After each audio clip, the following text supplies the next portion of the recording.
विठ्ठला विठ्ठला विठ्ठला विठ्ठला विठ्ठला विठ्ठला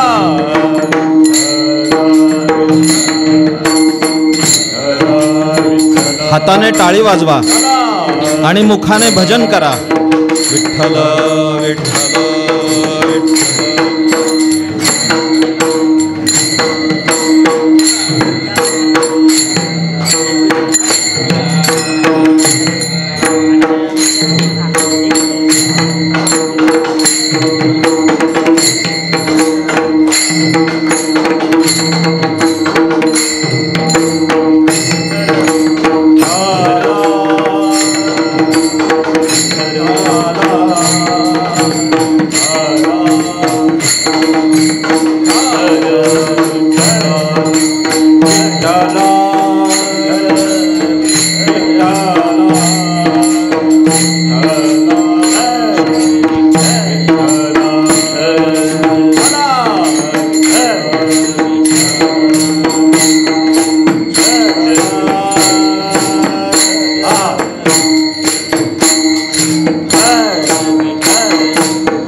पुंडलिक वरदा हरि विठ्ठल श्री ज्ञानदेव.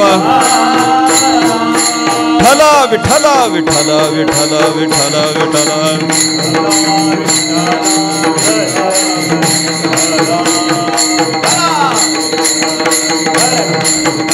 बोला पुंडलिक वरदा हरि विठ्ठल श्री ज्ञानदेव.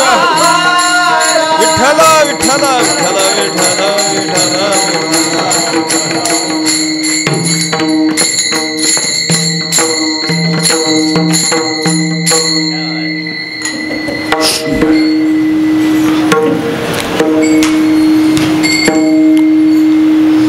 सोनयाचा दिवस आजी अमृते पाहला. सोनियाचा दिवस आजी अमृते पाहला. नाम आठविता रूपी प्रगट पै झाला. गोपाळा रे तुझे ध्यान लागो मना. आणून विसंबे हरी जगत्रय जीवना. तनु मनु शरण विनटलो तुझे पायी. बाप रखुमा देवरा वाचोनी आणून नेणे काही. गोपाळा रे तुझे ध्यान लागो मना. आणून विसंबे हरी जगत्रय जीवना. विठ्ठल विठ्ठल विठ्ठल विठ्ठल. बोला पुंडलिक वरदा हरि श्री ज्ञानदेव. विठ्ठल विठ्ठल विठ्ठल विठ्ठल विठ्ठल विठ्ठल.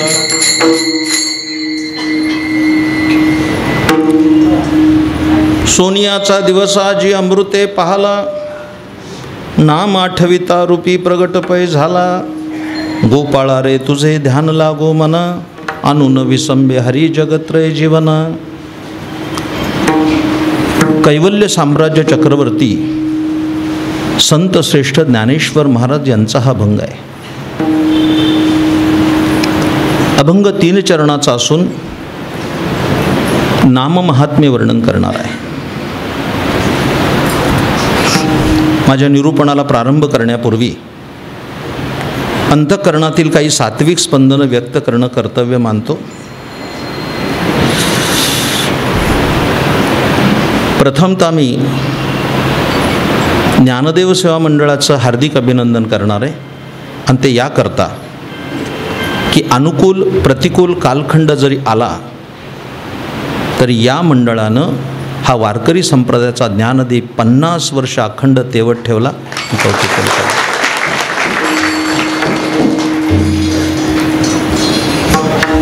मी स्तुतीपाठ पण मला कल्पना आहे एखादी पारमार्थिक साधना सहजतेनं सुरू होते, तेवढ्या सहजतेने ती अखंडित राहत नाही, प्राय ती खंडित होते.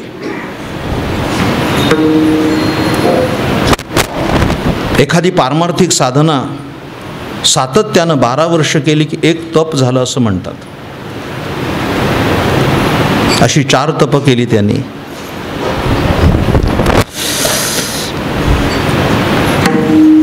आपण सर्व सुज्ञ आणि भवादृश्य होते. या मागील कालखंडात मी येऊन गेलोय. ही माझ्या अंतःकरणात आलेली सात्विक स्पंदन व्यक्त करतोय.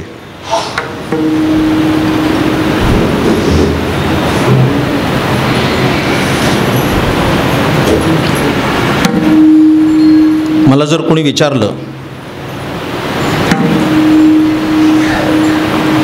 की ठाण्यातील ज्ञानदेव सेवा मंडळ हे काय आहे, असं मला जर कोणी विचारलं तर मी निसंदिग्ध त्याला सांगेल की आमचं ज्ञानदेव सेवा मंडळ ही ठाण्यातली अलंकापुरी आहे असं. ज्ञानेश्वर महाराजांचा इथला जो विग्रह आहे तो मूर्तिमंत त्यांच्या वर्णनाशी जुळणार आहे.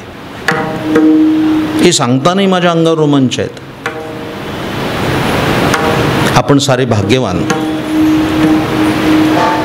की आपण सर्वांना या ठिकाणी ज्ञानेश्वर महाराजांचं मूर्तिमंत दर्शन घडतंय. 50 वर्ष झाली.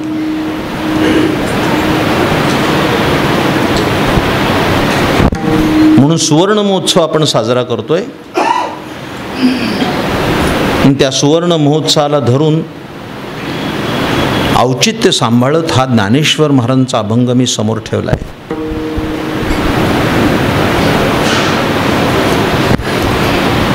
वारकरी संप्रदाय हा नियम पाळणारा संप्रदाय.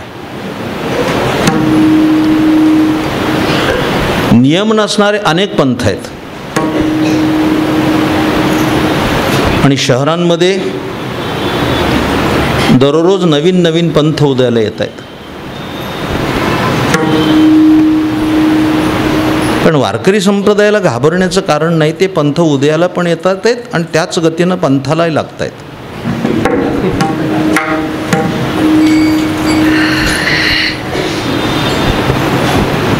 आमच्या वारकरी शिक्षण संस्थेचे अध्यापक परमश्रद्धेय वैकुंठवासी गुरुवारी विठ्ठल महाराज घुले हे आमचे आदर्श होते. ते असं म्हणत असत की चंद्र सूर्य असेपर्यंत ज्ञानेश्वर महाराजांची कीर्ती राहील असं लोक म्हणत असतील. नीट ऐका तर कळेल. कारण मी या भावनेनं तुमच्याशी बोलतोय की माझ्यासमोर 50 वर्षाचा कान बसलाय. त्यांनी 50 वर्ष कीर्तन ऐकले. तो किती प्रगल्भ असला पाहिजे. ते असं म्हणत की चंद्र सूर्य असेपर्यंत ज्ञानेश्वर महाराजांची कीर्ती राहील असं म्हणत जरी असले तरी माझं मत असं आहे, चंद्र सूर्य असेपर्यंत ज्ञानेश्वर महाराजांची कीर्ती राहील असं नाही आहे. ज्ञानेश्वर महाराज आहे तोपर्यंत चंद्र सूर्य राहतील. नंतर चंद्र सूर्य सुद्धा राहणार नाहीत. हे लक्षात ठेवा. ही ज्ञानेश्वर महाराजांच्या व्यक्तिमत्वाची उंची आहे. हे सारं सांगताना माझं सारं अंग रोमांचित झालं आहे. काय उंचीनं अभंग सांगितला ज्ञानेश्वर महाराजांनी. हा मुळात ज्ञानेश्वर महाराज कळणं हे एका जन्मात शक्य नाही. ज्ञानेश्वर महाराजांमधला या शब्दातला ज्ञ कळू नये इतके आपण अज्ञ आहोत.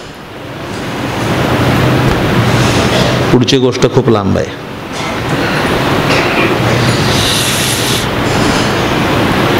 खूप उंचीचं व्यक्तिमत्व आपल्याला लाभलं वारकरी संप्रदायाला.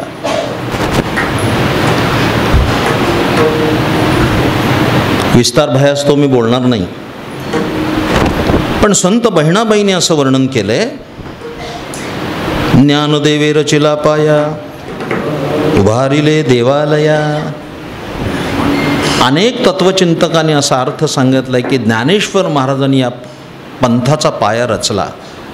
हा अर्थ योग्य आहे, त्याबद्दल आमचं काही दुमत नाही आहे. पण आमचं म्हणणं असं आहे की ज्ञानदेवानी पाया रचा असलं म्हणण्यापेक्षा लक्षणीनं असं म्हणावं लागेल की ज्या पंथाचा पायाचं ज्ञान आहे,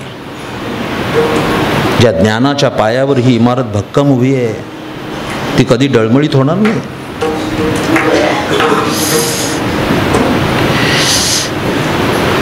त्यांचं व्यक्तिमत्व कळणं खूप कठीण आहे.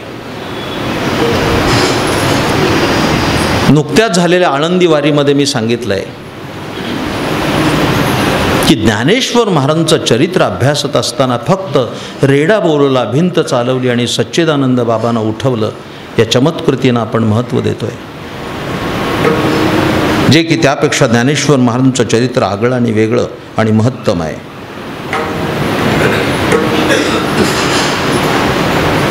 कर्तुम अकर्तुम अन्यथा कर्तुम शक्ती असणाऱ्या महापुरुषाच्या आयुष्यात अशा घटना घडू शकतात.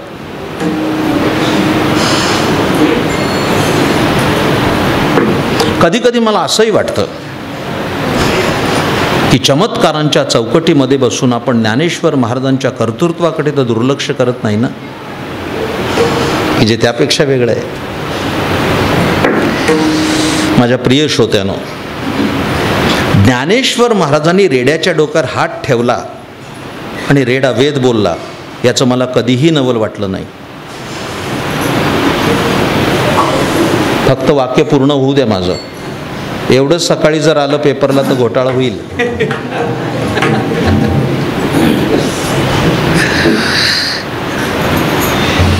ज्ञानेश्वर महाराजांनी रेड्याच्या डोक्यावर हात ठेवला आणि रेडा वेद बोलला, नवल नाही, बिलकुल नाही. नसता बोलला तर नवल झालं असतं. काही कळतंय? ज्ञानेश्वर महाराजांसारख्या महापुरुषाचा शक्तिपात झाला आणि बोलला नाही, नसता बोलला तर आश्चर्य आहे. माझे सद्गुरू संत श्रेष्ठ धुंडा महाराज देगलूरकर, त्यांचा मी विद्यार्थी. आमचे महाराज असं म्हणायचे, त्यांचं वाक्य मला असंच्या असं आठवतं आहे. ते त्यांच्या कीर्तनात असं म्हणत असत की ज्ञानेश्वर महाराजांनी रेडा बोलवला हे कित्येक रेड्यांना अजून पटत नाही.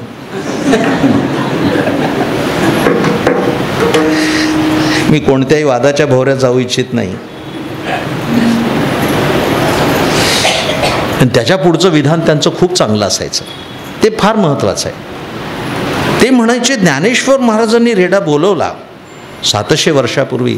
हे तुम्हाला पटत नसेल वा विश्वास नसेल तर नसू देत, पण आमच्यासारखे हजारो रेडे बोलायला लावले ही ज्ञानेश्वर महाराजांनी केलेली सम्यक क्रांती आहे. किती मोठी क्रांती.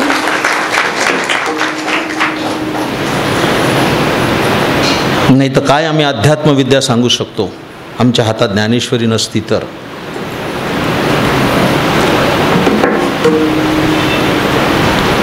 मला त्याच्याही पुढे जायचं आहे, इकडे लक्ष द्या, त्याच्याही पुढे जायचं आहे. ज्ञानेश्वर महाराजांनी पैठणला रेडा बोलवला, आश्चर्य नाही, नवल नाही. नवल त्याच्या पुढे आहे, त्याकडे तुम्ही लक्ष द्या. रेडा बोलला, घटना संपली आणि ज्ञानेश्वर महाराज ज्या वेळेला पैठणहून आळंदीच्या दिशेनं निघाले त्यावेळी तो चतुष्पाद असणारा रेडासुद्धा ज्ञानेश्वर महाराजांच्या मागोमाग निघाला. हे आश्चर्य आहे, हे आश्चर्य आहे. म्हणजे 700 वर्षापूर्वी रेड्याला कळलं संताच्या मागे जावं, अजून माणसानं कळत नाही. हे आश्चर्य. रेडा निघाला मागे, ज्ञानेश्वर महाराजांच्या मागे अनुगमन करणं, याच्यातच माझं कल्याण. हे चतुष्पादाला कळावं आणि द्विपादाला कळू नये. त्या चतुष्पादापेक्षा आपण निर्बुद्ध म्हटलं पाहिजे. मग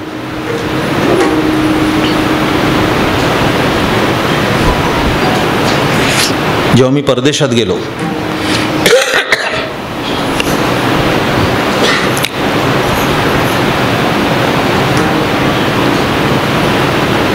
भव्य असं संत साहित्य संमेलन झालं, त्यावेळी तिथल्या माणसाने मला विचारलं की ज्ञानेश्वर महाराजांना तुम्ही लोक एवढे का मानता?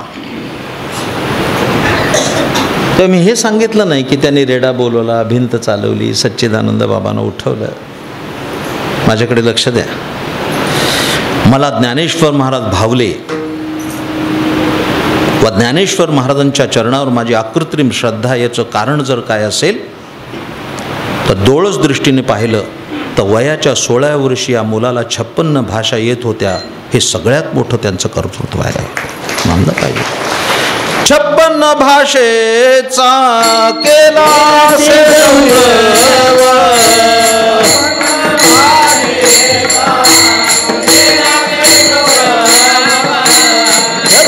भाषेचा केला ते गौरव,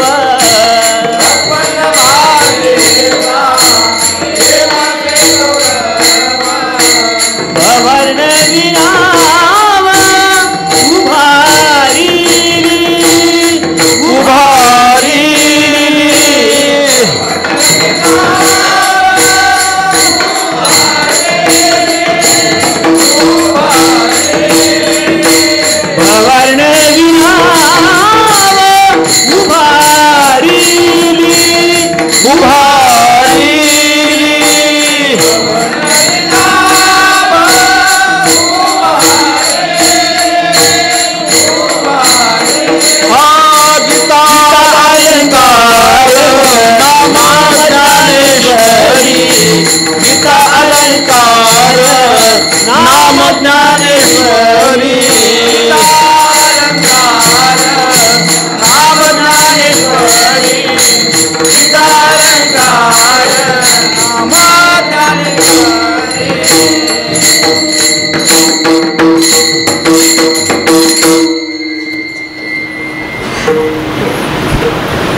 झटकन नाही कळणार. वयाच्या 16व्या वर्षी 56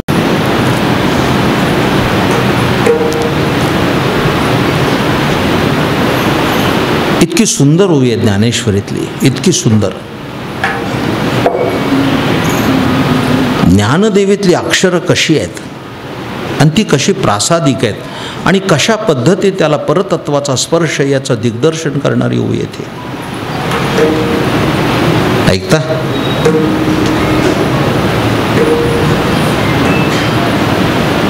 कानाची रंध्र उडी ठेवून ऐका आणि त्या हृदयाच्या संदुकीत ती बंद करून ठेवा, एवढी चांगली ओवी आहे. पुढा स्नेह पाझरे, मागा चालती अक्षरे. हे सुंदर ओवी आहे. म्हणजे पुढे स्नेह पाझरत होता आणि त्या पाझरणाऱ्या स्नेहाच्या पटलावर अक्षर चालत आली. मागा चालती अक्षरे. इकडं लक्ष द्या. एखादे दुसरे लेखक जर काही लिहायला बसले तर त्यांना शब्द आठवावे लागतात की इथं कोणत्या शब्दांची योजना करावी म्हणजे ते लिखाण योग्य होईल. पण ज्ञानेश्वर महाराज त्यापेक्षा वेगळे का, तर शब्द त्यांच्यापुढे हात जोडून उभे आहेत की आमचा वापर करा. ज्ञानेश्वर महाराजांना विनंती करतात, आमचा वापर करा, तुमच्या मुखातून आम्हाला प्रसवू देत. पुढा स्नेह पाजरे, मागा चालती अक्षरे, शब्द पाठी अवतरे कृपाधी. हे लक्षात ठेवा. ज्ञानेश्वर महाराजांच्या शब्दांची उंची कळणं ही सोपी गोष्ट नाही, निश्चितच नाही.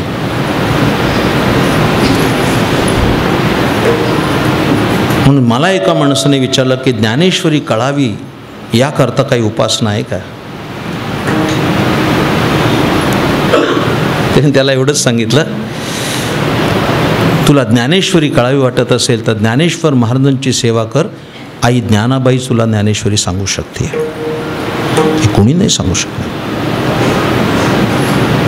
त्यांच्या आयुष्यात ज्या घटना घडल्या आणि त्याच्यामध्ये असा एक सुंदर एक क्षण आला की ज्या दिवशी त्यांना भगवत दर्शन झालं त्याचं वर्णन त्यांनी आजच्या अभंगाच्या पहिल्या चरणात केलं आहे. सोनियाचा दिवस आधी अमृते पाहिला,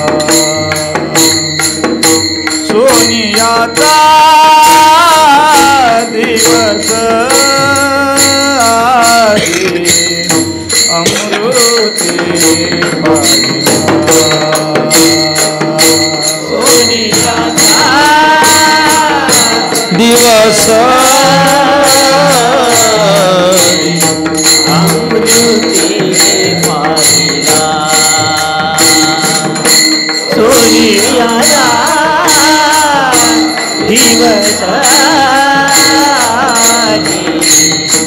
अमृते पाहिला हो सोनियाचा दिवस आधी अमृते पाहिला सोनियाचा दिवस आजी अमृते पाहिला सोनियाचा दिवस आधी अमृते पाहिला सोनियाचा दिवस आजी अमृते पाहिला नाम आठविता रूपी प्रगट पैजाला आठविता रूपी प्रगट पैजाला नाम आठविता रूपी प्रगट पैजाला आठविता रूपी प्रगट पैजाला गोपाळा रे तुझे ध्यान लागो मना गोपाळा रे तुझे ध्यान लागो मना गोपाळा रे तुझे ध्यान लागो मना गोपाळा रे तुझे ध्यान लागो मना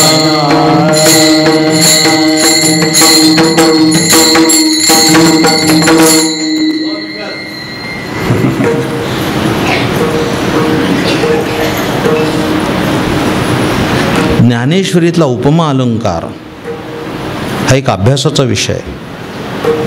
ते जेव्हा उपमा देतात त्या इतक्या, पण त्या दिवसाला सोन्याची उपमा देणं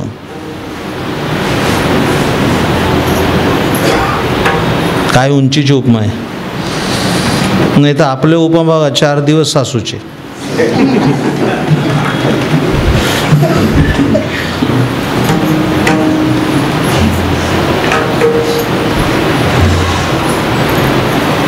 किती रद्दी उपमा देतोय आपण दिवसाला. त्यांचा दिवस सुद्धा अमृतानं पाहिला. काय उंचीचे अभंग आहेत.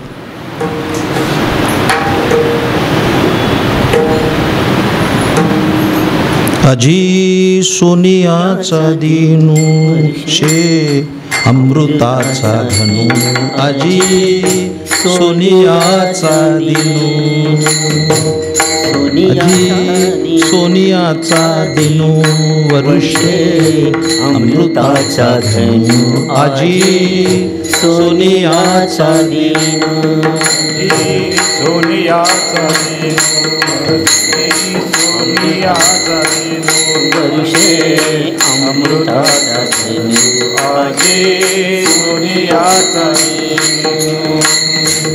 हरी पाहिला रे हरी पाहिला रे सभय अभ्यंतरी अवघा व्यापक मुरारी सोनियाचा दिनू आजी सोनियाचा दिनू वर्षे अमृताचा धनु आजी सोनियाचा दिनू.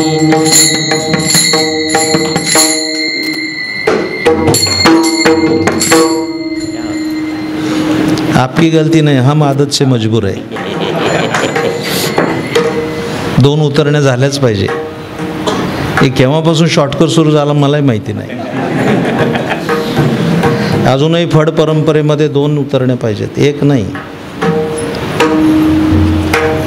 तुम्ही सतर्क राहायला पाहिजे माझ्याकडे बघत.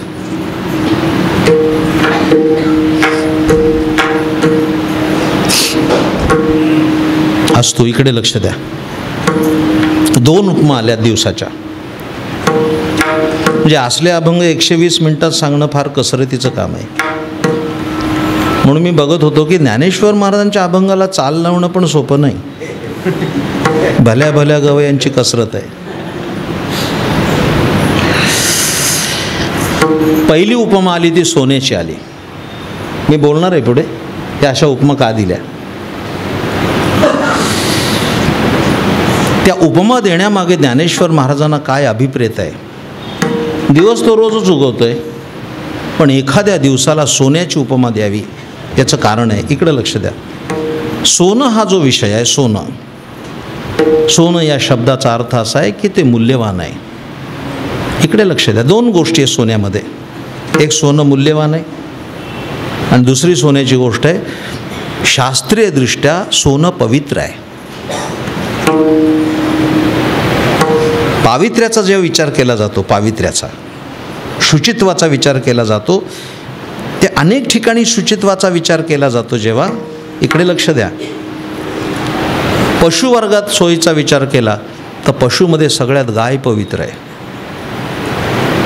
गायीसारखं काही पवित्र नाही. म्हणून आपण मुंबईकरी जरी असलो आणि समोरून गाय आली तर आपली प्रतिक्रिया काय असते. कितीही घाईत असलो तरी धार्मिक असलेला माणूस काय म्हणून, ती पवित्र आहे म्हणून. आणि अशीच समोरून म्हैस आली तर, आणि ती पंढरपुरी असेल तर कोण नमस्कार करेल. कारण तिला काही शास्त्रानं पावित्र्य दिलेलं नाही. माझ्याकडे लक्ष द्या. त्याच्या खालोखाल मृग पवित्र मानलाय. मृग पशूंमध्ये, म्हणून त्याचं मृगाजीन साधुसंत साधनेसाठी घेतात. आणि मृगाचं सगळ्यात वैशिष्ट्य की त्याच्या बेंबीमध्ये कस्तुरी असते.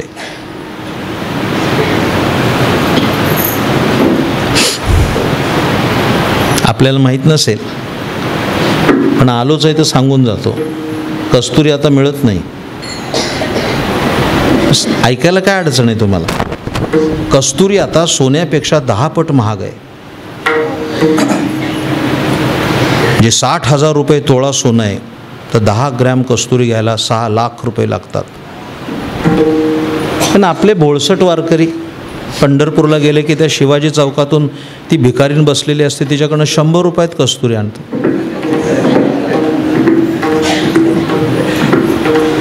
ते सांगताना 1000 सांगते आणि 100 रुपयातच देते. मला असा एक प्रश्न पडला कायमच की तिच्याजवळ जर कस्तुरी असती तर ती आस्तुरी रस्त्यावर का बसली असती. कस्तुरी मिळत नाही. कस्तुरी पवित्र आहे. वस्त्रवर्गामध्ये जे सांगितलं आहे त्याच्या सर्वात पवित्र रेशीम आहे. म्हणून कद, पितांबर, सोवळं, हे डोक्याचे मंदिल हे रेशमाचे असतात, पवित्र असतात, त्याला दोष नाही. रेशमाच्या खालोखाल पवित्र घोंगडी सांगितली आहे, घोंगडीला विटाळ नाही. तसं धातू वर्गामध्ये सोनं पवित्र आहे, सोन्याला विटाळ नाही. इकडे लक्ष द्या. म्हणून सोनं घातलं पाहिजे, अंगावर घातलं पाहिजे. हबप असला तरी त्याला निर्बंध नाहीत गायकवाड शेठ. घातलं, हां, मातीमोल मानलं पाहिजे हा पुढचा विचार आहे. त्याच्याविषयी आसक्ती नाही पाहिजे. सोने रुपया मृत्तिके समान. सोनं घालू नये असा निर्देश नाही, घातलं पाहिजे, पण त्याची आसक्ती नाही पाहिजे. सोनं घातलंच पाहिजे. याचं कारण, आपण अंगावर सोनं घातलं आणि जर स्नानाला बसलो, ते पाणी जर सोन्यावरनं अंगावर पडलं तर त्या व्यक्तीला दररोज सुवर्ण स्नान घडतं, म्हणून घातलं पाहिजे.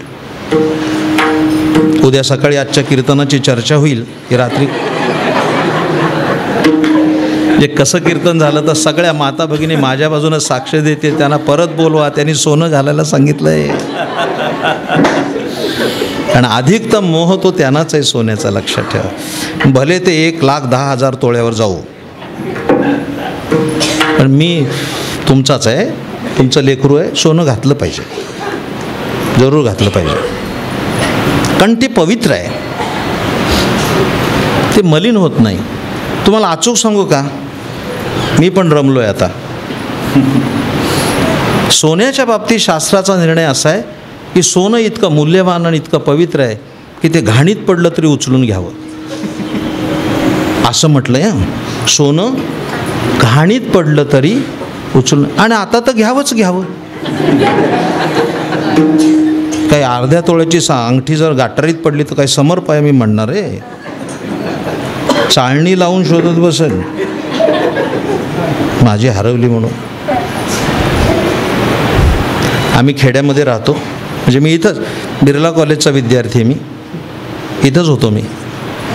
माझे वडील क्लास 1 ऑफिसर होते. आमचं सगळं आयुष्य मुंबईत गेलं, उल्हासनगरला. आता आम्ही बारामतीला राहतो. आमच्याकडे बैलपोळा असतो, हे झालेलं आहे. आणि बैलपोळ्याला आमच्याकडे बैलाला ओवाळतात.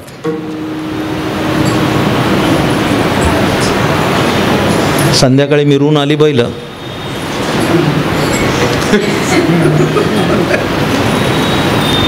मी आजक बघू नका, मी 4 पायाचीच बोलतोय, तुमचे भाव मला लगेच कळतायत. ते संध्याकाळी त्याला ओवाळायचं आल्यानंतर, आणि मग पुरणाची पोळी खायला घालायची. ते एका बाईने दारात ती बैला आल्यानंतर औक्षण करायला गेली, आणि औक्षणाकरता सुपारी होती, पैसा होता, सोन्याची अंगठी पण होती. औक्षणाला लागते. ती पोळीच्या नादामध्ये त्या बैलाने अंगठी पण गिळली, अर्ध्या तोळ्याची अंगठी.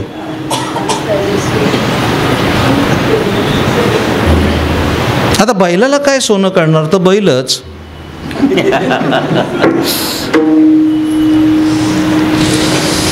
ती सासूरवाशीणबाई धास्तावली. आता सासूबाई काय म्हणतील, अंगठी कुठं गेली. सासूला काय कळणार, बैलानं खाल्ली, ती मान्य नाही करणार. काय करावं. खेड्यातली बाई विवंचना आली. थोडी थिडकी नाही ना, 30,000 रुपयाची वस्तू. ऐकताय ना. त्या बिचारी पुढे एकच पर्याय होता, रोज शेण धुवत होती. बैलानं शेण टाकलं की ते घमेल्यात धुवायचं. तिचं भाग्य थोर. 1 आठवड्यानं अंगठी बाहेर आली, सापडली, शेणात सापडली. बैलाच्या पोटाचा प्रवास करून आली, अंगठी सापडली. बाईला आनंद झाला. मला वाढवण्यात काही स्वारस्य नाही. बैलाचा पोटाचा प्रवास करून जरी आला तरी सोनाराने त्याचे 30,000 दिले, त्याचं मूल्य कमी झालं नाही. ती इतकं मूल्यवान असतं, लक्षात ठेवा. सांगण्याचा इत्यर्थ इतकाच आहे. तो मूल्यवान, पवित्र आणि मूल्यवान. ज्ञानेश्वर महाराज म्हणतात की आजचा माझा दिवस पवित्र पण आहे आणि तो मूल्यवान आहे. पहिली उपमा. या अभंगात दुसरी जी उपमा दिली आहे ज्ञानेश्वर महाराजांनी, फार सुंदर दिली. ती अमृताची दिली आहे. आता पहिली उपमा सगळ्याला माहिती आहे, हे सोनं आपण बघितलंय, धारणही केलंय.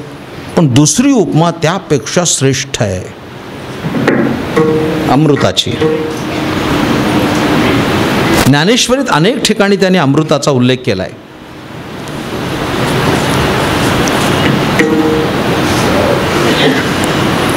आपल्याला सोनं माहिती आहे, अमृततुल्य. वारेच्या रस्त्याला सुद्धा असतात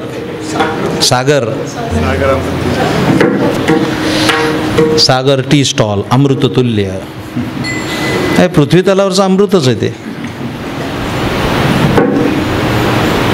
आपण श्रीमद भागवत महापुराण ऐकत असाल, फार सुंदर आहे, फारच सुंदर. अमृताच्या संबंधानं भागवतात जी कथा आली, फार सुंदर आहे. माझे प्रारब्धाचे योग खूप चांगले, म्हणजे मी स्वतःला भाग्यवान समजतो. ज्यांचं दर्शनसुद्धा दुर्मिळ होतं ते होते भगवत पूज्यपाद संत डोंगरेजी महाराज. दर्शनही दुर्मिळ होतं, पण त्यांच्या श्रीचरणाजवळ बसून त्यांच्या श्रीमुखातून 3 वेळा भागवत महापुराण ऐकण्याचा ऐश्वर्य योग मला मिळाला. ही माझी पारमार्थिक सिदोरी आहे. फार सुंदर सांगत होते, फारच सुंदर सांगत होते. आजही त्यांची स्मृती माझ्या अंतःकरणात अखंड आहे. चला गोष्ट सांगतो.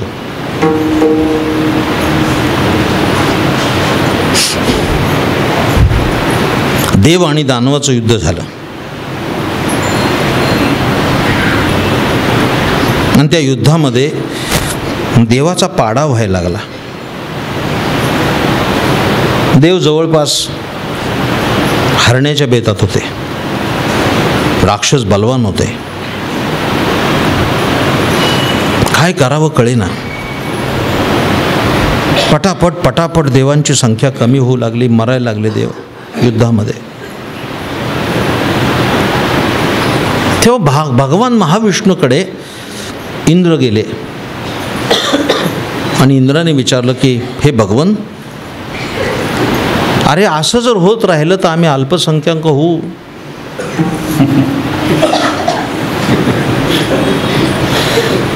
काहीतरी केलं पाहिजे रे. भगवान महाविष्णू सांगे की तुम्हाला जर काहीतरी पाहिजे असेल आणि तुम्हाला तुमचं जीवन ऐश्वर्य संपन्न करायचं असेल आणि दीर्घायुष्य व्हायचं असेल तर तुम्हाला अमृत निर्माण केलं पाहिजे. मग जा आणि समुद्राचं मंथन करा, वनौषधी टाका आणि मंथनातून त्याच्यातून अमृत निर्माण होईल. सगळे खाली आले.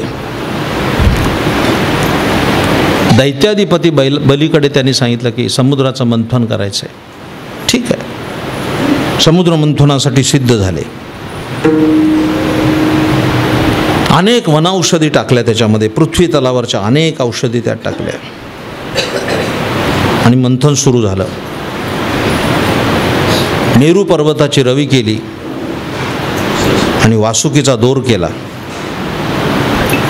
दोन्ही बाजूनी घर्षण सुरू झालं.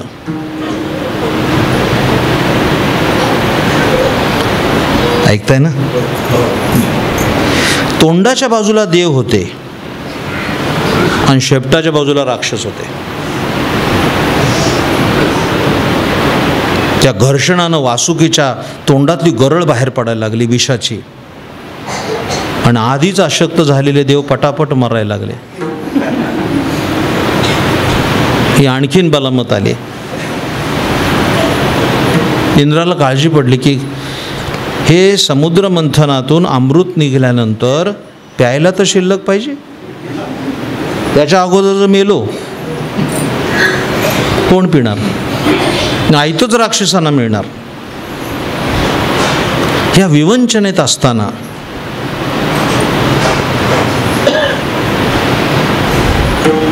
नारायण असा आवाज आला की समजायचं तिथे काहीतरी आग लागणार आहे. देवर्षी नारद आले तिथं आणि विचारलं काय झालं रे, सचिंत दिसतोयस, काय झालं. इंद्रानं सांगितलं की आलात बरं झालं. अहो देव असे त्या वासुकीच्या विषानं मरायला लागलेत. समुद्र मंथन करता करता अमृत निघेपर्यंत कदाचित आम्ही शिल्लक राहू असं नाही वाटत. काय करावं या विवंचनेत आहे. देवर्षी महाराज हसले. नारद काळजी करू नको, ते काम माझं आहे. काय असेल ते आदरात इथे केलं इंद्रानं. हे जे नारद अंतर्धान पावले ते बलीकडे गेले. बलीने त्याची पाद्यपूजा केली. मला हे पुराणातलं नारद हे पात्र फार कौतुकाचं वाटतं. म्हणजे सत्ताधारी पक्षाकडे तरी पूजा आणि विरोधी पक्षाकडे गेले तरी पूजा. काय विलक्षण व्यक्तिमत्व आहे. कधी कधी असं वाटतं आज नारद पाहिजे होते. बलीकडे गेल्यानंतर तिकडंही पूजा. बलीने क्षेमकुशल विचारलं, कसं काय येणं केलं. क्षेमकुशल विचारल्यानंतर नारदाने त्याची स्तुती केली. देव संपत चालले. बली तुझा विजय असो. एखादं चांगलं काम करून घ्यायचं असेल तर त्याची स्तुती केली पाहिजे. हे नारदाचं व्यवहार कुशलतेचं लक्षण आहे. आहे नारद, तुझा विजय निश्चित आहे. बलीला फार आनंद झाला. चहा फराळ झाल्यानंतर नारदाने विषय काढला. तुम्ही राक्षस सगळे भोळे आहात. ते भोळे आहेत का. आणि त्याला भोळे म्हटलं. तुम्ही भोळे आहात. देव लबाड आहेत. म्हणजे त्या पक्षाची निंदा केली. देव लबाड आहेत. बलीला कळे ना की नारद असं का बोलतात. कळणार नाही तुम्हाला, भोळे आहेत. नाही समजलं म्हणले. अरे म्हणले बली, केवढा मोठा अपमान केलाय देवाने तुमचा, अजून तुझं डोकं ठिकाणावर नाही. नाही समजलो. मग नारदाने त्याला आपली खेळी सांगितली. अरे म्हणले बली, अजून तरी ठिकाणावर या, भानावर या. त्या देवाने तुमचा एवढा मोठा अपमान केलाय की तुच्छ असणारं पुच्छ तुमच्या हातात दिलंय. हे शेपूट हा एकदम तुच्छ भाग, त्या सापाचं पुच्छ म्हणजे शेपूट तुमच्या हातात दिलंय आणि ते तोंडाकडे राहिलेत. केवढा अपमान आहे तुमचा. झालं ना, बिघडलं काम. बलीनं सगळे खलिता केला आणि लगेच दूतामार्फत पाठवला आणि इंद्राला सांगितलं, उद्या समुद्रमंथनला येताना तुम्ही तोंडाकडे ते शेपटाकडे जायचं, आम्ही तोंडाकडे जाणार आहे. तेव्हा इंद्र हसला आणि म्हटला, नारद पोचले वाटतं तिथं. हे कोण करणार आहे, हे त्यांनीच केलंय. सकाळी आदला बदल झाली आणि देव गेले शेपटाकडं आणि राक्षस गेले तोंडाकडं. आणि मग परत जोरात सुरू झालं समुद्रमंथन. वासुकीची गरळ जी बाहेर पडायला लागली, पटापट पटापट पटापट राक्षस मारायला लागले. त्या विषानं काही कळतंय, सांगू म्हणता, सांगू आवडेल तुम्हाला. पण निव्वळ प्रतिष्ठेपायी मेले, हे त्यातलं रहस्य आहे. प्रतिष्ठेपोटी मेले. काय बिघडत होतं, शेपूट हातात होतं.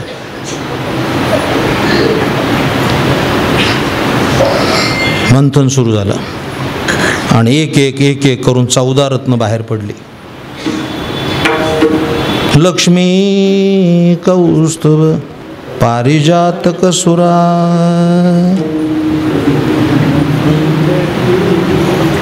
असे नाही म्हणायची.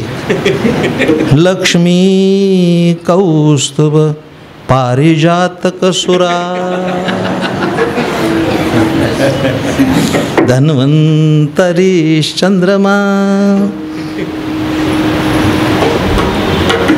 एक एक रत्न निघालं. पहिल्यांदा हलाहल विष निघालं, ते भगवान शंकरांनी प्राशन केलं. पण पार्वती मातेला काळजी वाटल्याने तिने आपला कंठ धरला ना देवाचा, आणि ते विष कंठातच साकळलं आणि त्याचा कंठ निळा झाला. त्या दिवसापासून त्याला नीलकंठ हे नामविधान आलं.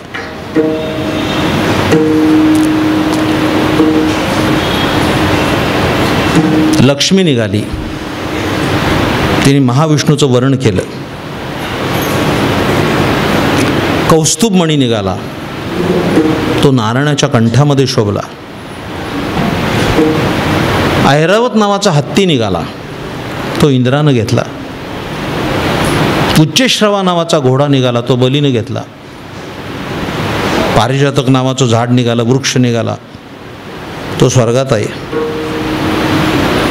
बायकोचे लाड पुरवण्यासाठी कृष्णाने खाली आणला. असं मानायचं कारण नाही की आपणच प्रेम करतो. भागवत वाचाने शिका. आपण फक्त चौकातून 10 रुपयाचा गजरा आणतो एवढीच लायकी. त्याने झाडच आणलं स्वर्गातून खाली सत्यभामेसाठी. फुलं मिळाली रुक्मिणीला, तो पुढचा विषय. पारिजातक स्वर्गात गेला, ऐकताय ना. मग दारू निघाली. सुरा म्हणजे दारू निघाली. ती राक्षसाने घेतली आणि अजूनही घेत आहेत. तेव्हापासून चालू आहे परंपरा. संध्याकाळी 7 वाजले की पाऊले चालती, पंढरीची नाही. याच्यात त्या सोसायटीचा माणूसच नाही, त्यामुळे नाही कळायचं ते काय. सरते शेवटी अमृत निघालं.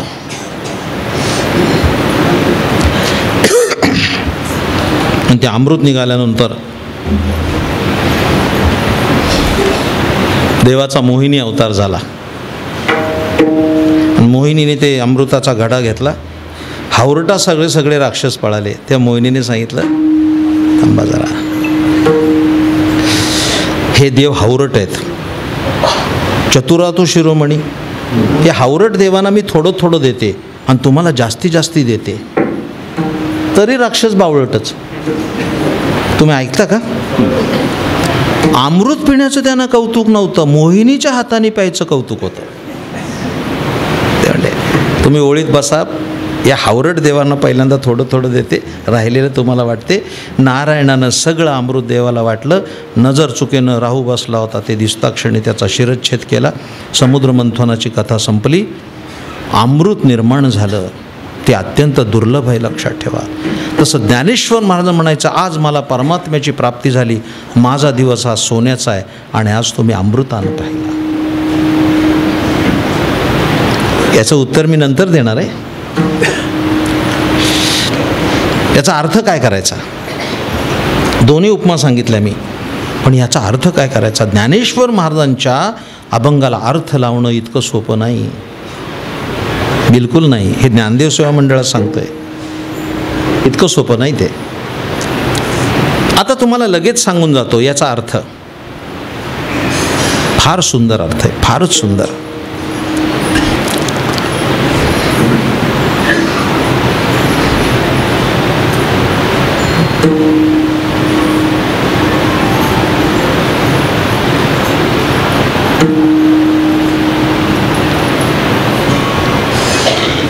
बघा कसे टावकारून बसलेत, आता काय सांगतात.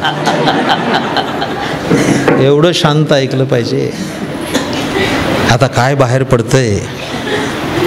खरं माझ्या 1% मी खोटं बोलत नाही, सवय नाही.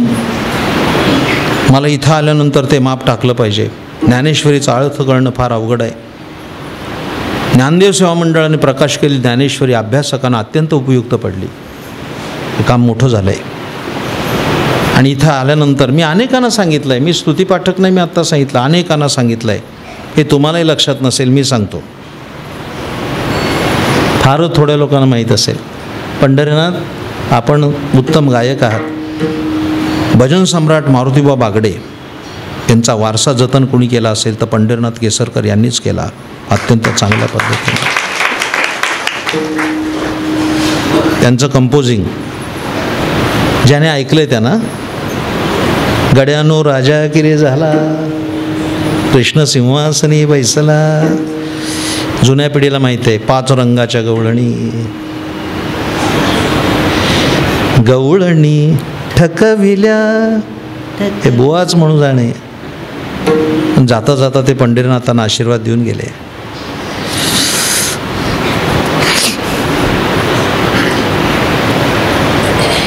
मी हे का सांगत होतो? हे कळणं सोपं नाही. आणि आज मी खुल्या अंतकरणानं सांगूनच टाकतो. अनेकांनी मला विचारलं, मी त्यांना एकच सांगतो, काय कळली ज्ञानदेव सेवा मंडळात ज्ञानेश्वरी काय कळली? कुणाची संकल्पना माहिती नाही मला, पण 50 वर्षानंतर त्याचा उलगडा करतोय की ज्ञानेश्वरीतला ज्ञानदेवांना अभिप्रेत असणारा गणपती बघायचा असेल तो ज्ञानदेव सेवा मंडळातच आहे. फार लोकांना माहीत नाही. आणि सगळ्यांचा गणपती हा 4 हाताचा आहे, ज्ञानदेव सेवा मंडळाचा 6 हाताचा आहे, जो ज्ञानेश्वर महाराजांनी मांडला आहे. देखा षडदर्शने गणपती, तेची भुजांची आकृती, म्हणून विसंवादे धरती आयुधे हाती. ज्ञानेश्वरीतला गणपती 6 हाताचा आहे. ज्ञानेश्वर महाराजांचा गणपती 6 हाताचा, 4 हाताचा नाही. गणपती अथर्वशीर्षातला पण 4च हाताचा आहे. चतुर्हस्तम असंच वर्णन आहे. पुण्याला मोरया गोसावी देवस्थानला माझी 8 दिवस सातत्यानं प्रवचनं झाली ज्ञानेश्वरीतील साहित्य गणेश या विषयावर. त्यात मी अभ्यासपूर्ण सांगितलं आहे. 4 युगाचे 4 गणपती आहेत. कृतयुगाचा गणपती हा 10 हाताचा आहे. त्रेतायुगातला गणपती हा 6 हाताचा आहे. द्वापारातला गणपती 4 हाताचा आहे. आणि कलियुगातला द्विभुज आहे, 2 हाताचा आहे. म्हणून हा गणपती हा त्रेतायुगातला आहे, ज्ञानेश्वर महाराजांनी सांगितलेला. 6 शास्त्रांची त्याच्यावर रचना केली आणि आयुधांची रचना केली. हा साहित्य गणेश ज्ञानेश्वरीच्या पहिल्या 20 ओव्या कळणं फार कठीण आहे, नंतर अंतरंगात जाणं तर वेगळं आहे. जरा बोलू, फार चांगला ऐकताय. पैसायदान हा ज्ञानेश्वरीचा जर कळस असेल तर ज्ञानदेवाने केलेलं मंगलाचरण हा त्याचा पक्का पाया आहे. तो गणपती कळल्याशिवाय पसायदान कळणारच नाही, लक्षात ठेवा. देखा षडदर्शने म्हणपती, तेची भुजांची आकृती, हे 6 गणपतीला हात आहेत. आता मला माहिती आहे की कीर्तन संपल्यानंतर बरेच जण बघायला जातील, कारण आपण 4 आहेत का 6 आहेत एवढं माहिती.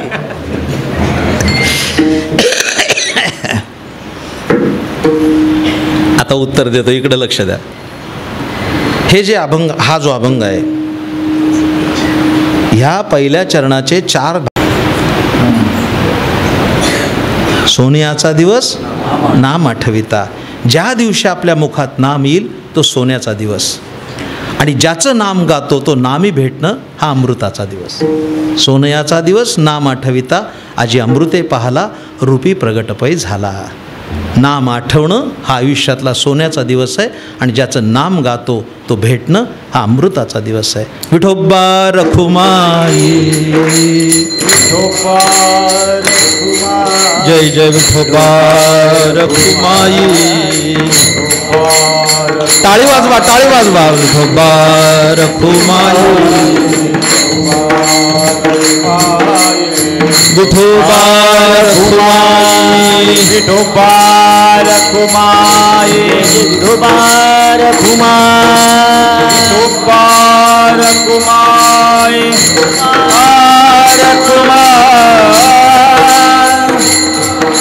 विठोबा रखुमाई, विठोबा रखुमाई, विठोबा रखुमाई, विठोबा रखुमाई, जय जय विठोबा रखुमाई. बोला पुंडलिक वरदा विठ्ठल ज्ञानदेव विठोबा रखुमाई, जय विठोबा रखुमाई, जय विठोबा रखुमाई, जय विठोबा रखुमाई, जय विठोबा रखुमाई. बोला पुंडलिक वरदा विठ्ठल ज्ञानदेव रखुमाई, रखुमाई, रखुमाई, रखुमाई,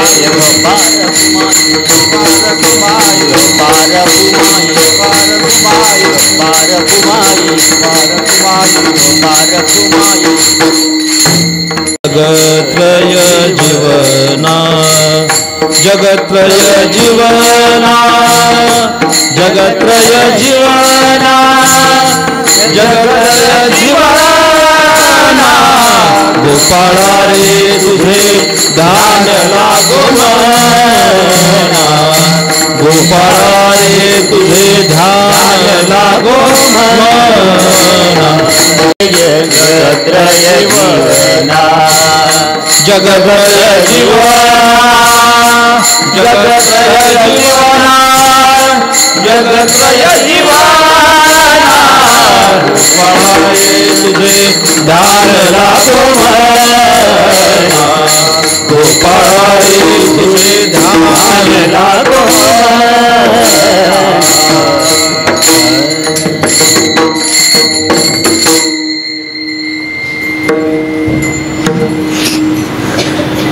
माझ्या प्रिय श्रोत्यानो, योग येतो पण त्याचा लागो, त्यात विक्षेप होता कामा नये. दिवस येतात जातात. 2 अंगानं सांगतो, 2 गोष्टी या चरणाच्या.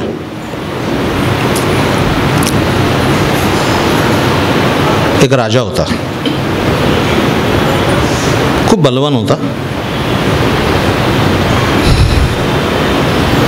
एके दिवशी त्याचे राजगुरू आले. पूर्वीचे राजे भाग्यशाली होते की त्यांना गुरु होते, त्यामुळे त्यांच्या राज्यात घोटाळे नव्हते. छत्रपती शिवाजी महाराजांचं स्वराज्याचं सुराज्य झालं याचं कारण त्यांनी 2 डोळ्यांनी राज्यकारभार केला. त्यातला एक डोळा तुकाराम महाराज होते आणि दुसरा डोळा समर्थ रामदास स्वामी होते, हे लक्षात ठेवा. म्हणून ते राज्य चांगलं झालं. त्या 2 डोळ्यांनी त्यांनी राज्यकारभार केला. ते राजगुरू आले, इकडे लक्ष द्या. राजाला म्हणाला, हिंदीमधली कथा आहे ती, एका पुस्तकात वाचली मी. त्या राजाने त्याला सांगितलं, देखो राजन, अब मैं जा रहा हूँ हिमालय में, लौट के नहीं आऊँगा. जो चाहे तो मांग लो, मैं अभी जाने वाला हूँ.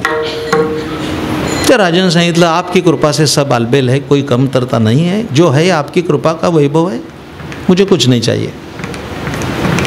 तरी त्या साधूनी एक ताईत दिला आणि हातामध्ये बांध म्हणला. सांगितलं, ज्यावेळेस खूप अडचण तुझी येईल, विपन्न अवस्था येईल, त्यावेळेस तुला काढायला लागेल. हा ताई तुझी मदत करेल.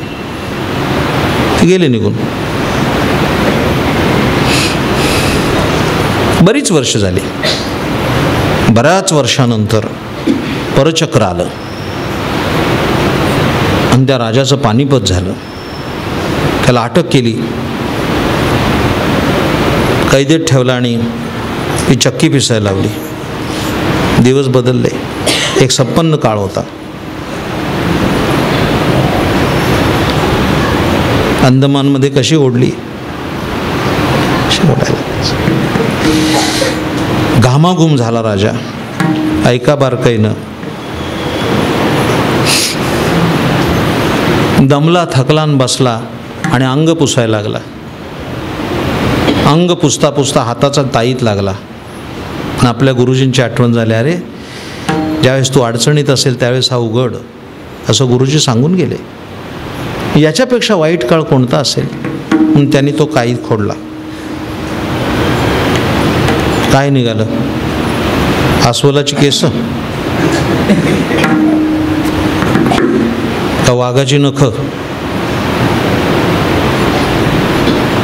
ऐका, त्याच्यातनं एक कागदाची पुरचुंडी निघाली आणि ती पोंगळी काढल्यानंतर वाचली त्यांनी. त्याच्यावर मोजकीच अक्षर लिहिली होती. अक्षर फार चांगली होती. त्याच्यावर त्या साधून लिहिलं होतं, ये भी दिन नहीं रहने के, हे दिवससुद्धा राहणार नाहीत. आनंद झाला त्याला. त्याने त्याची सुरळी केली आणि परत ताईतात घातली आणि दंडात परत ताईत बांधला. प्रारब्ध वर्षामध्ये त्याचा मुलगा जो पळून गेला होता त्यांनी मांडलिक राजांना एकत्र केलं आणि पुन्हा आक्रमण केलं आणि आपल्या वडिलांची मुक्तता केली. पुन्हा राजाला राज्याभिषेक सुरू झाला. ब्रह्मवंद मंत्र म्हणत होते. सप्तसिंधूचं पाणी अंगावर पडत होतं आणि त्या अंगावरनं पाण्याचे ओघळ चालू असताना राजाचं लक्ष दंडाकडे गेलं आणि तिथेही ताईत काढून वाचला, ये भी दिन नहीं रहने के, हे सुद्धा दिवस राहणार नाहीत. झटकन सावध झाला, खाली उतरला, आपल्या मुलाला राज्याभिषेक केला आणि तो उत्तर पंथानं आत्मकल्याणासाठी निघून गेला. दृष्टांत संपला. राहत नाही दिवस.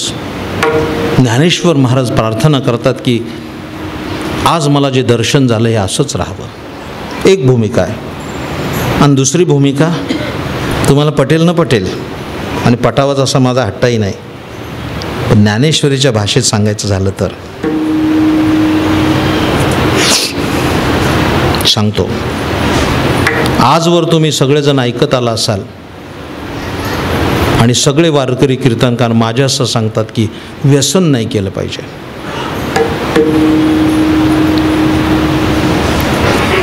व्यसन नाही केलं पाहिजे. व्यसनानं माणसं नामशेष होतात, संपून जातात. आज मी उलटं सांगतोय. त्या सगळ्या तरुणांनाही मंत्र देतोय. ऐकायचं? व्यसन नसलेला माणूस जगूच शकणार नाही.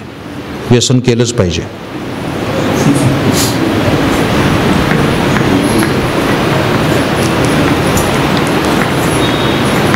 एक मिस्किल विनोद सांगतो, उगीच मिस्किल.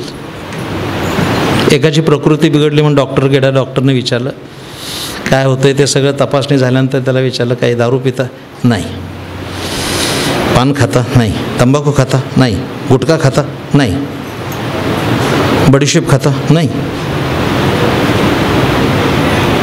काहीच व्यसन नाही, काहीच नाही. मग कशाला जगता?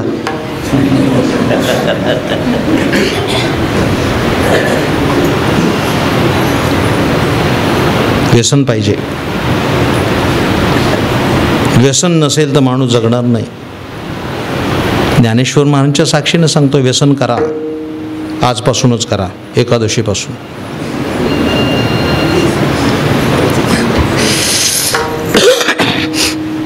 नुसतं करू नका, त्याच्यात डुंबून जा. बाहेर निघणार नाही एवढे आकंठ त्याच्यामध्ये डुंबून जा. एखादं बाहेर म्हणाल, विचारलं कशाला बोलवलं यांना. मी अनेक महापुरुषांची चरित्र वाचली, अनेक.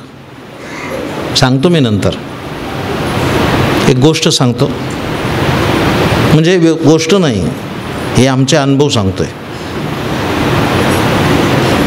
हे माझे सारे मित्र बसलेत, कृष्णा खंडागळे, प्रल्हाद खंडागळे, गायकवाड साहेब, D.A. घाडगे साहेब, हे सगळे आलेत विशेषत्वानं. त्यांना सांगतोय. आम्ही पुण्याला राहतोय. आमच्या वरच्या मजल्यावर एक बिराड राहत होतं. तो माणूस रोज पिऊन यायचा, टुम. काय घरात असतं न सांगितलेलं बरं. ती बायको वैतागली. ऑर्नस फॅक्टरीत कामाला होता पुण्याच्या, ॲम्युनेशन फॅक्टरी पुण्याची.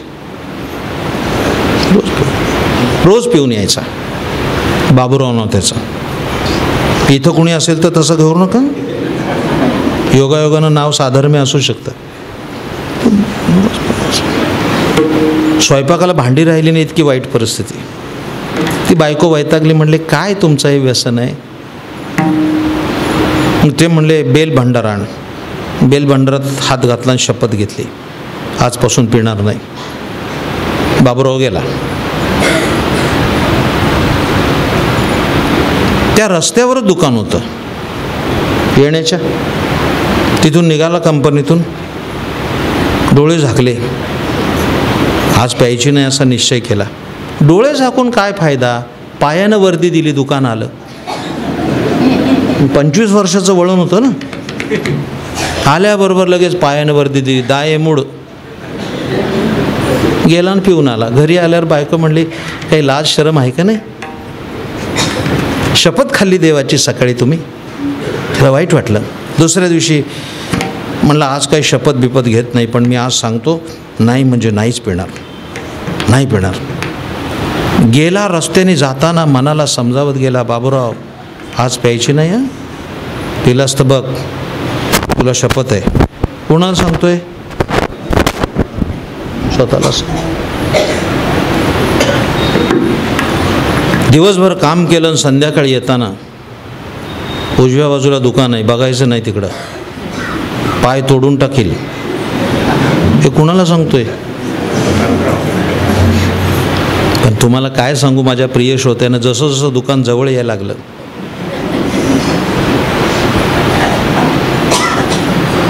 ते गच्च डोळे मिटले, हाताच्या मुठी आवळल्या,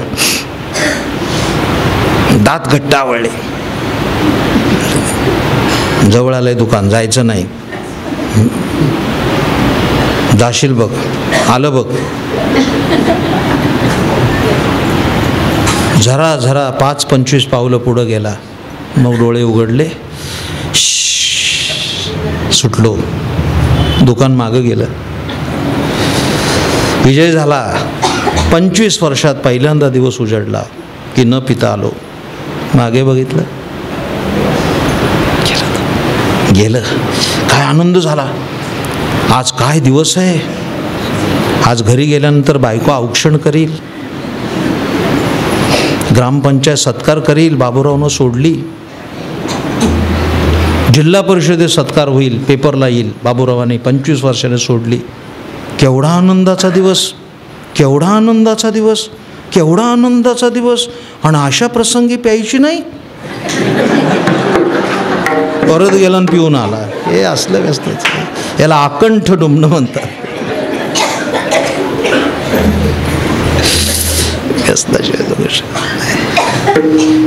पण ते व्यसन कोणतं पाहिजे, इथं मुद्दा आहे. सांगतो मी, अनेक महापुरुषांची चरित्र वाचली. इकडं लक्ष द्या. या 40 वर्षात जी चरित्र वाचले त्यात मला आवडलेलं चरित्र ते होते सद्गुरू दादा महाराज सातारकर. एक महान संत होते दादा महाराज. विद्यमान परमपूज्य वैकुंठवासी बाबा महाराज सातारकर यांचे आजोबा, ज्यांचं अलीकडेच वैकुंठ गमन झालं. वारकरी संप्रदायात खूप मोठी पोकळी निर्माण झाली त्यांच्या जाण्यानं. ते दादा महाराज हे खूप मोठे संत होते. इथं गिरगावला कांदेवाडी सकाळी ज्ञानेश्वरी सांगायचे. हे ऐका जरा तुम्ही. सकाळी 6ला ज्ञानेश्वरी सांगत होते, पहाटे 6 वाजता. त्यावेळेचे हायकोर्टाचे वकील ॲडव्होकेट गोपाळशंकर राहीरकर यांनी त्यांचं चरित्र लिहिले, वाचा आपण. पहाटे 6ला ज्ञानेश्वरी सांगायची. पाहताय काय, 7 दिवस नाही, 12ही महिने, उन्हाळा, हिवाळा, पावसाळा. आणि मला हे सांगताना खूप आनंद होतोय. वर्षभर 12ही महिने सकाळी 6 वाजता 200 लोक त्यांची ज्ञानेश्वरी ऐकायला येत होते. 200 लोक. दादा महाराज सकाळी उठायचे, डोळ्याला पाणी लावायचे आणि लगेच ज्ञानेश्वरी सुरू व्हायची, आंघोळ न करता. ते काही लोकांनी टीका केली त्यांच्यावर, एवढा पवित्र ग्रंथ आहे त्याला हात लावायचा आणि स्नानही करत नाही, कसले महापुरुष. आंघोळ तर केली पाहिजे. तर दादा महाराज एका उच्च बोधावर होते. दादा महाराज त्या टीकाकारांना उत्तर देताना म्हणाले, जे लोक माझ्यावर टीका करतायत की मी आंघोळ न करता ज्ञानेश्वरी सांगतो, त्या टीकाकारांना माझं उत्तर आहे, ज्ञानेश्वरी माझी आई आहे आणि तिचं दूध पिण्यासाठी आंघोळीची आवश्यकता नाही. हे दादा मान दिलेलं उत्तर आहे. काय उंची असेल. 200 लोक ज्ञानेश्वरीला येत होते सकाळी 6 वाजता. सध्या संध्याकाळी 6ला 200 येणार नाहीत. तर पहाटे थंडीच्या गडाक्यात कोण येत असेल. मला सगळं सांगायचं नाही, मला मुद्द्याची गाठ घालायची एवढीच की मी अभ्यास केला की सकाळी 6 वाजता हे 200 लोक कोण असतील, कोण असतील, कोण असतील. ते निव्वळ ज्ञानेश्वरीचं व्यसन लागलेले लोक होते.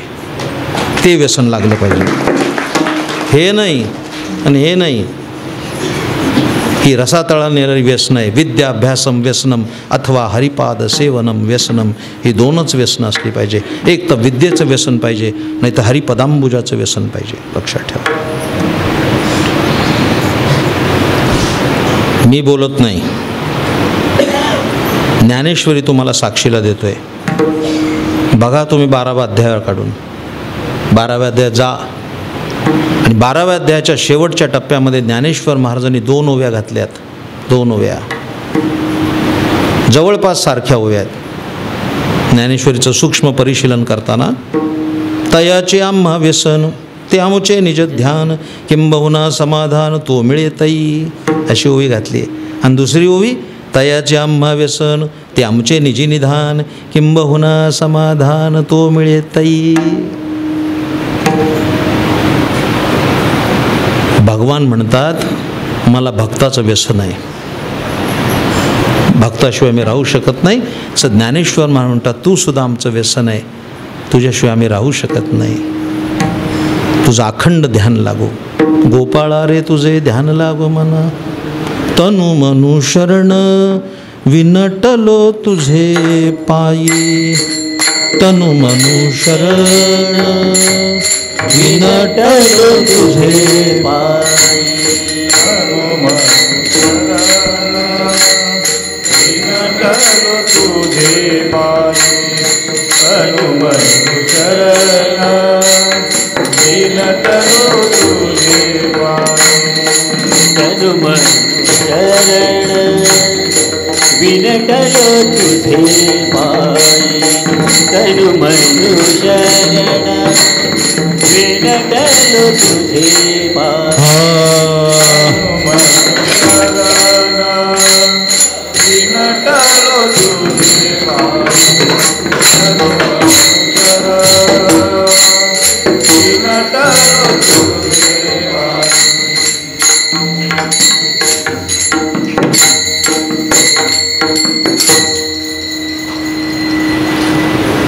शेवटच्या चरणाकडे लक्ष देताना 2 शब्द घातले ज्ञानेश्वर महाराजांनी, तनु मनु. ही ज्ञानेश्वर महाराजांची भाषा आहे बरं का.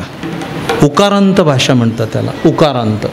वास्तविक काय हरकत म्हणायचं, तन मन असं म्हणायला काय हरकत. मग ज्ञानेश्वर महाराज जेव्हा बोलतात तेव्हा ते उकारांत बोलतात.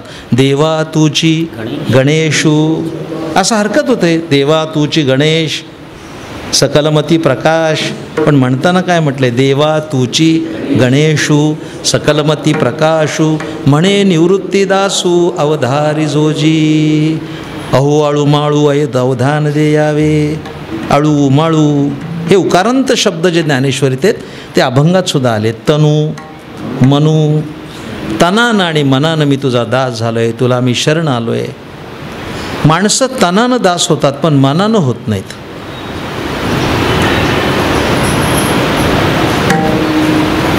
या अभंगाचा अर्थ सांगताना तनानं दास होतात, शरीरानं किती सेवा करतील, मनानं होत नाहीत. मन अत्यंत चंचल आहे. आता इथले सुद्धा कित्येक लोक एका सेकंदात घरी जाऊन आले असतील. तुम्ही कशाला, मी आत्ता जाऊन आलो. कवयित्री बहिणाबाईंनी फार सुंदर कविता लिहिली. मन वढाय वढाय उभ्या पिकातलं ढोर किती हाकला हाकला फिरी येतं पिकावर. ते लगेच जातं लगेच येतं. वेळ संपत आलाय माझा, समारोप करतो. ते नगर जिल्ह्यातलं कोण असेल तर कळेल. श्रीगोंदा नावाचं गाव आहे नगर जिल्ह्यात. त्या नगर जिल्ह्यातल्या श्रीगोंदा गावातली गोष्ट. एक शास्त्री बुवा होते, माझे गुरुजी वैकुंठवासी अनंत गजान दातार शास्त्री यांनी मला ती गोष्ट सांगितली. त्यांचा विद्यार्थी असल्यामुळे त्यांच्या प्रवचनात त्यांनी गोष्ट सांगितली. तेव्हा त्या श्रीगोंद्याला एक शास्त्री बुवा राहत होते आणि गणपत्य होते. चतुर्थीच्या दिवशी अभिषेकाला बसले घरामध्ये. तामणामध्ये गणपती घेतला आणि गणपती अथर्वशीर्षाची आवर्तनं करू लागले. तवमेव केवलम करतासी तवमेव केवलम हरतासी चालू झालं. आणि तेवढ्यात त्यांचे मित्र सकाळी मॉर्निंग वॉकला निघाले. त्यांची सुनबाई सडा संमार्जन करत होती, रांगोळी टाकत होती. जाता जाता त्या मित्राने विचारलं, शास्त्रीभाऊ आहेत का घरात? त्याच वेळेस काय झालं, शास्त्रीभाऊ आवर्तन करत होते पण मनात विचार आला, काल भाजी मंडईत गेलो, 5 रुपयाची मेथीची भाजी घेतली, तिला 10ची नोट दिली आणि 5 रुपये घ्यायचंच विसरलो. त्वमेव केवलम करतासी. म्हणजे तोंडानं पाठ चाललेत. ही घटना घडायला आणि बाहेर माणूस यायला एकच गाठ पडली. त्याने विचारलं, शास्त्रीभाऊ आहेत का घरात? ही सुनबाई अंतर्ज्ञानी होती. तिने जाणलं आणि म्हणाले, मामाजी आत्ताच मंडईत गेलेत. ते बिचारे आले तसे गेले. संध्याकाळी बागेत दोघांची भेट झाली. तर त्या मित्राने विचारलं, काय शास्त्री बुवा, चतुर्थीचा दिवस, सकाळच्या पारी मंडईत काय काम काढलं, तुम्हाला मंडई आणावी लागते? नाही बुवा, आज चतुर्थी होती, मी सकाळी आवर्तनं करत होतो. किती वाजता? सकाळी 6 वाजता. मी देवघरात देवपूजेत होतो, आवर्तनं चालू होती. बघा बुवा, मला काय माहिती, तुमच्या सुनबाईंनी सांगितलं. हे घरी जे आले तंतणत, मला अजूनही काही गोष्टी कळत नाही की आध्यात्मिक माणसं तापट का असतात. ते आल्यानंतर सुनबाईवर अशी आग पाकड केली, तुम्हाला काही कळतं का, काही तुम्हाला डोकं आहे का, काही अक्कल आहे का? मी सकाळी पूजेमध्ये होतो, गणपती अथर्वशीर्ष चालू होतं आणि माझ्या मित्राला खुशाल तुम्ही सांगितलं मंडईत गेलेत. काही ऐकं नाही, जनाची नाही मनाची, घरच्याने असंच शिकवलं का, इत्यादी इत्यादी इत्यादी. ती शांत होती, अध्यात्मातली अधिकारी होती. ती म्हणली, क्षमा करा, तुम्ही गणपती अथर्वशीर्ष म्हणत असताना मंडईत गेलो आणि 5 रुपये भाजीवालीकडे राहिले, हे तुमच्या मनात आलं का नाही? जागेवरची वाळू सरकली. आपल्या मनात काय चाललं हे सुनबाईला कळतंय. गेलो होतो, माझ्या लक्षात ते आलं, 5 रुपये भाजीवालीकडे राहिलं, हे गणपती अथर्वशीर्ष म्हणताना माझ्या मनात आलं, म्हणून मी म्हणाले मंडईत गेले. दृष्टांत संपला. माणसं तनानं दास होतात, मनानं दास होत नाही. ज्ञानेश्वर म्हणतात, तनू मनू विनटलो तुझे पायी, बाप रखमा देवरा वाचोनी आणू नेणे काही. या अभंगाचा अर्थ लावताना एकच मला शेवटचं विधान करायचं आहे. सोनयाचा दिवस आजी अमृते पाहला, नाम आठविता रूपी प्रगटपै झाला. याचा एक अर्थ मी सांगितला. सोन्याचा दिवस म्हणजे काय? नाम आठविता. ज्या दिवशी आपल्या तोंडात नाव येईल तो सोन्याचा दिवस आणि नामीची भेट होईल तो अमृताचा दिवस. आणि शेवटच्या चरणाकडे लक्ष देताना ज्या दिवशी आपण देवाची तनानं सेवा करू तो सोन्याचा दिवस आणि मनानं करू तो अमृताचा दिवस. अशा या अभंगाची तुम्हाला संगती लावावी लागेल. एकच शंका मला आहे तेवढी सांगतो. नाम महत्तम आहे. नाम आठवल्यानंतर तो दिवस सोन्याचा जर ठरत असेल तर कुणाला वाटणार नाही आपला दिवस सोन्याचा असावा. प्रत्येकाची अपेक्षा तीच असेल. कुणाला वाटेल सोन्याचा नसावा? प्रत्येकाला वाटतं तो सोन्याचाच असावा. मग माझं असं म्हणणं आहे, जर सगळ्यांना वाटतं आहे सोन्याचा दिवस असावा तर लोक नाम का घेत नाहीत? किती सोपा प्रश्न आहे. नाम घेतलं की तो दिवस सोन्याचा, तर लोकांनी नाम घेतलं पाहिजे का नाही? मग नाम का घेत नाहीत हा प्रश्न माझ्यापुढे आहे. का नाम घेत नाही? त्यावेळेस मला त्याचं उत्तर सापडलं. ज्ञानदेवांच्या साक्षीनं सांगतो, नाम महत्तम आहे, नाम श्रेष्ठ आहे, नाम कल्याणकारी आहे. नाम घेतल्यानंतर दिवस सोन्याचा होतो. हे सगळं सत्य असलं तरी नामाच्या ठिकाणी एक दोष आहे आणि ते दोष असल्यामुळे माणसं नाम घेत नाही. हे प्रगट चिंतन करतो आहे सर्व समुदायामध्ये. आणि नामात कोणता दोष असेल तर नाम फुकट आहे एवढाच त्याचा दोष आहे. नाम फुकट आहे एवढा त्याचा दोष आहे. ते जर 62,000 रुपये तोळा असतं ना तो लोकांनी गुरुपुष्यामृताच्या योगावर ग्रॅम ग्रॅम घेऊन ठेवलं असतं. पण माझ्या मायबाप श्रोत्यानो, नाम फुकट असलं तरी ते महत्तम आहे. जनाबाईंनी त्याचा उल्लेख केला. नाम फुकट, नाम चोखट, नाम घेता नये वीट, असं जनाबाईचं वचन आहे. ही नामसाधना तुमच्याकडनं घडावी अशी ज्ञानेश्वर महाराजांच्या चरणी प्रार्थना करतो. खरं म्हणजे माझं येणं झालं ते पूर्वीचे अनुबंध माझ्या अंतःकरणामध्ये वैकुंठवासी हरिभक्तीपरायण आमच्या मराठे दादांची स्मृती कायम आहे. त्याने आमच्यावर खूप प्रेम केलं आणि त्या प्रेमाचे आम्ही निश्चित स्वरूपानं उतराई होऊ शकत नाही. त्यांची स्मृती येता क्षणी माझ्या अंतःकरणामध्ये जाणवली.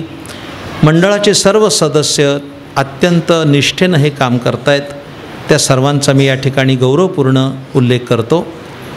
खरं तर एका तरुणाच्या हट्टापोटी आलो आणि ते वारकरी संप्रदायाचे एक उत्तम असं या प्रभागातलं व्यक्तिमत्व म्हणजे आमचे लक्ष्मण महाराज मांढरे.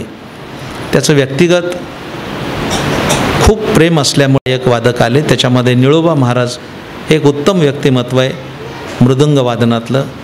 कुसुमाग्रजांच्या गावचे आहेत एवढी ओळख पुरेशी आहे. आपणही अत्यंत सुंदर पक्वा जोजला फड परंपरेचे पायीक असणारे सर्वांचं मी अभिष्ट चिंतन करतो. तुमच्याकडनं नामसाधना घडावी. आजच आम्ही सांगितलं की मी बोललो आहे व्यसनाला आरंभ करा. म्हणजे काय? आजपासूनच नामस्मरण घ्यायला सुरुवात करा. नामानंच तुमचं कल्याण होईल. ज्ञानेश्वर माऊली, ज्ञानराज माऊली तुकाराम, ज्ञानेश्वर माऊली, महाराज ज्ञानेश्वर माऊली, ज्ञानराज माऊली तुकाराम, ज्ञानेश्वर माऊली, ज्ञानेश्वर माऊली, ज्ञानराज माऊली तुकाराम, जय ज्ञानेश्वर माऊली, ज्ञानराज माऊली तुकाराम.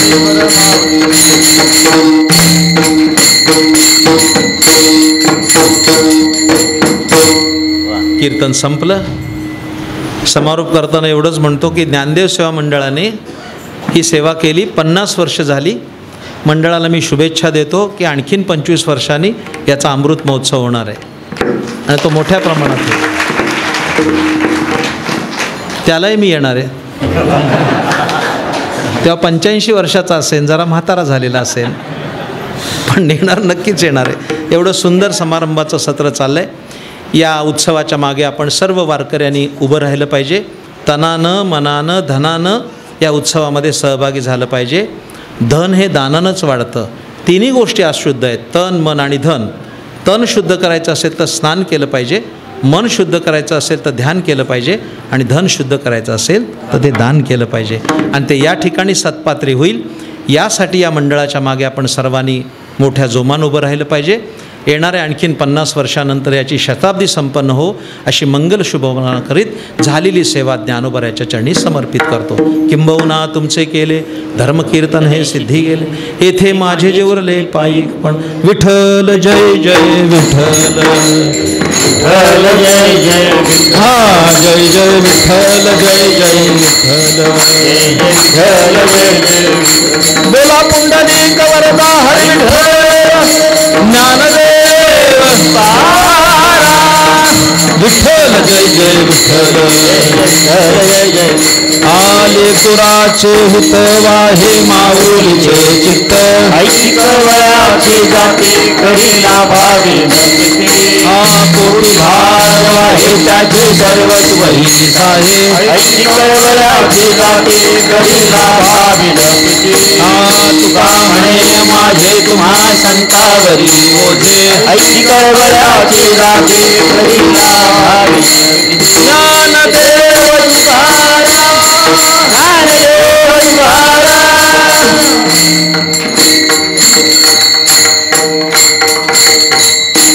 एक संदर्भ राहायला सांगायचा तेवढा सांगतो. तो संदर्भ असा आहे की माझी तपस्थली उल्हास नदीच्या तीरावर असणाऱ्या वांगणी शेजारी पाषाणी नावाचं गाव आहे. तिथं एक प्रासादिक मारुतीचं मंदिर आहे. तिथले श्रीमान भानुदास शेठ येवले हनुमान डेअरीचे मालक ते आज आलेत. त्या गावामध्ये माझं बालपण गेलं. तिथला मारुती साक्षात्कारी आहे आणि त्या मारुतीला आज 2 किलो वजनाचा चांदीचा मुखवटा बसवण्यास आला. सकाळी तो समारंभ करून मी ज्ञानदेव सेवा मंडळात झालो, म्हणून आजही आमचा सोन्याचा दिवस आहे. मारुतीरायाची सेवा झाली. अत्यंत सुंदर असा पुतळा त्या ठिकाणी आज सकाळी तो समारंभ झाला आणि मग मी या ठिकाणी आलो. आपल्या सर्वांच्या दर्शनाने मला आनंद झाला. सर्वाचं कल्याण असो. ज्ञानदेव तुकाराम, ज्ञानदेव तुकाराम, तुकाराम तुकाराम तुकाराम तुकाराम.